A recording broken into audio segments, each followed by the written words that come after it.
આગેવાનો માત્ર ને માત્ર સંગઠન મજબૂત કઈ રીતે બને,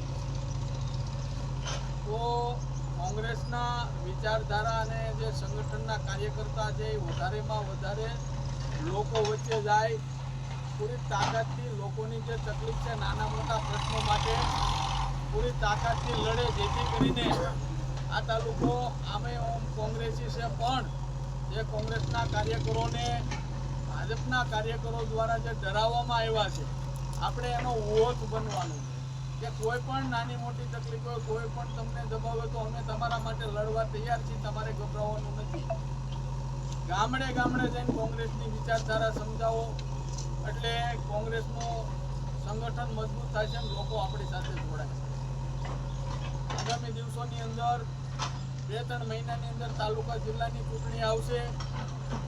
પૂરી તાકાતથી કાર્યકર મજબૂત હશે તો મતદાર તૈયાર છે. આપણે મતદારોના ઘર સુધી પહોંચવાનું છે, કોંગ્રેસની વિચારધારા સમજાવવાની છે, એના નાના મોટા કોઈ કામ હોય તો હર હંમેશની માટે ઊભું રહેવાનું છે.